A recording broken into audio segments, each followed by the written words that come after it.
मौके पर साधु संतों के मौजूदगी में बहुत से लोग सनातन की राह पर चल रहे हैं और ऐसे ही सनातन की राह पर अग्रसर हो रहे हमारे साथ सचिन जी हैं, जो हाल ही में पीठाधीश्वर बने हैं।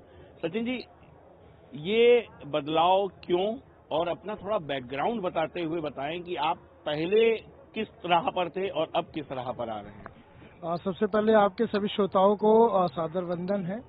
और मैं बताना चाहूँगा कि मैं कॉर्पोरेट जगत में रहा और लगभग 22 वर्षों से मैं वेस्ट मैनेजमेंट एक्सपर्टीज हूँ और हमने पर्यावरण संरक्षण में काफ़ी कार्य किया। वाराणसी के सहित हमने कई स्टेट में कंसल्टेंसी भी दी। बायोमेडिकल वेस्ट जो अस्पताली कचरा होता है उसके निस्तारण में हमने समुचित व्यवस्था की है और उस समय बड़ी दयनीय स्थिति थी, कोई बायोमेडिकल वेस्ट के टर्म को नहीं जानता था। तो हमेशा से बचपन से शौक रहा है कि कुछ अलग करने की कहते हैं कि दिशा दशा में कार्य करने की एक रुचि रही है। तो उस परिप्रेक्ष्य में हम हमेशा आगे बढ़े और उसके बाद जब सामाजिक दायित्वों का निर्वहन जब शुरू हुआ, हम रोटरी क्लब से जुड़े, तमाम से सामाजिक संगठन भारत विकास परिषद से जुड़े, संघ से भी जुड़े क्योंकि हम तो बाल स्वयंसेवक भी रहे हैं। तो सामाजिक दायित्व में भी हमने काफ़ी काम किया। कोविड में हम लगभग 5,000 से भी ज़्यादा घरों में जाकर के निःशुल्क उन लोगों को हम उनको मेडिकल किट हम प्रोवाइड करा रहे थे अपनी टीम लेकर के। कोविड के समय में हम घरों में लोगों को भोजन पहुंचाते थे। तमाम जिस समय दुकानें बंद हुआ करती थी, हमने वहाँ पे भोजन अन्नपूर्णा एक सेवा शुरू किया 80 घाट पर। 80 घाट की जो आरती है जय मां गंगा सेवा समिति के बैनर तले हम वहाँ पे विगत 10-12 वर्षों से हम वहाँ आरती करा रहे हैं और कोविड काल से हम वहाँ भोजन की व्यवस्था, वहाँ सैकड़ों लोग डेली उस आरती के पश्चात वहाँ पे भोजन व्यवस्था हम लोगों ने बना रखी है, जहाँ पर सैकड़ों लोग भोजन करते हैं नर सेवा नारायण सेवा के भाव से।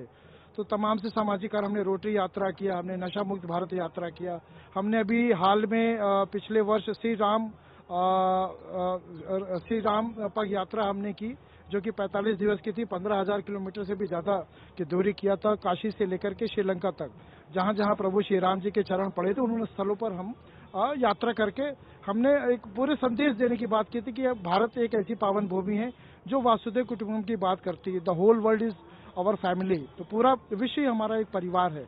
तो सामाजिक जिम्मेदारी के साथ साथ हमने धार्मिक चीजों में भी हमारी अपनी रुचि रही और मुझे ऐसा लगता था कि हमारा जो मेन जो फोकस है वो यूथ है।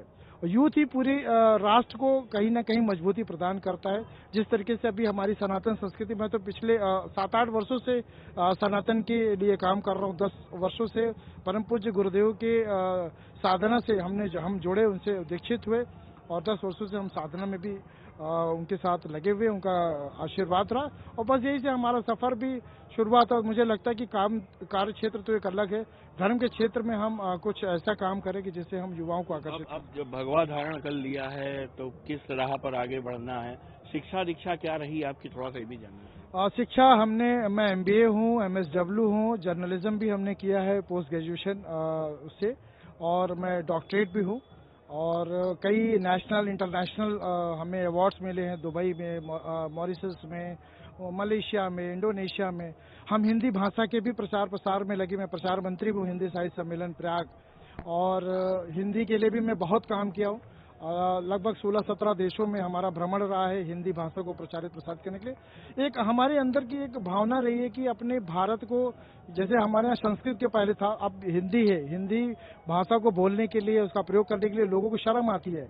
तो जब हम अपनी माटी से, अब आप चाइना जाएंगे तो चाइनीज लैंग्वेज है, फ्रांस जाएंगे फ्रांस की लैंग्वेज है, उनको अपना गर्व होता। तो हम अगर भारतवासी है तो हम अपनी हिंदी भाषा पे गर्व क्यों नहीं कर सकते? एक प्रश्न ये भी था। तो तमाम सी लड़ाई है जो हमारी अंग्रेजी हुकूमत में, जो हमारे लोग आज भी उसके प्रचलन में चले आ रहे हैं। तो वहाँ पर भी हम लोग कुछ कोर्स कंटेंट भी बना रहे हैं। इंजीनियरिंग कोर्सेज को भी हम हिंदी में सुगमता में लाने का प्रयास कर रहे हैं, मेडिकल के जो कोर्सेज है उसको भी, ताकि हम हिंदी के प्रचलन को और ज़्यादा व्यापक रूप से बढ़ा सके।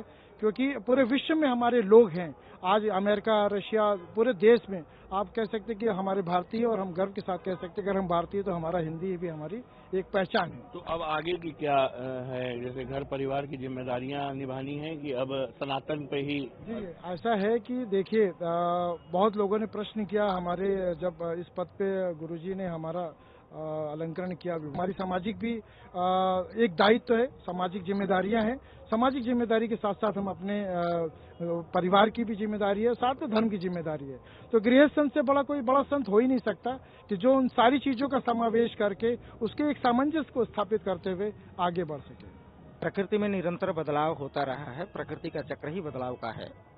और जो आपने प्रश्न किया कि युवा लग रहे हैं, तो यह तो हमारी सनातन व्यवस्था में और हमारी सनातन संस्कृति और उसके दर्पण को तो बहुत प्राचीन समय से होता आ रहा है और ये पहले हो जाना चाहिए था।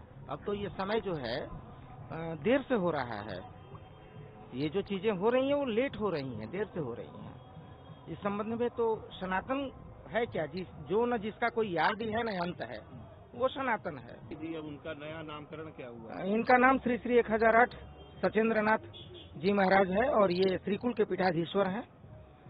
हमारी संस्था जो ब्रह्मराज टेकन विश्व महासंघ है, इसके ही अंतर्गत यह श्रीकुल है। तो श्रीकुल की इनको जिम्मेवारी दी गई है और मुख्य रूप से इनको जो जिम्मेवारी दी गई है कि समाज के अंदर कुछ बदलाव लाना है और वह बदलाव हमारी गुरुकुल प्रणाली की हो, क्योंकि ज्ञान विलुप्त हो रहा है। केवल आप शिक्षा का तारतम्यता बुद्धिमानी से कर सकते हैं। किसी को शिक्षा का ज्ञान देने का मतलब किसी को इतिहास सुना देना होता है, लेकिन जो सनातनी संस्कार है और जो सनातन की व्यवस्था है, उससे तो हमारे आने वाली जो पीढ़ी है वो तो वंचित हो रही है। निश्चित है कि सचिन से सचिंद्र तक का सफर जो है वो सचिन जी ने पूरा किया है और अब तमाम जिम्मेदारियों से निवृत्त होकर वो सनातन की राह पर आगे बढ़ रहे हैं और गृहस्थ संत के रूप में वो अपनी तमाम जिम्मेदारियां निभाएंगे। और MBA करने के बाद जो तमाम सामाजिक कार्य हैं वो करते हुए उन्होंने एक अपनी पहचान अलग बनाई थी और अब सनातन की राह को आगे पकड़कर वो समाज को और भी दिशा और दशा मजबूती के साथ आगे बढ़ाने का काम करेंगे।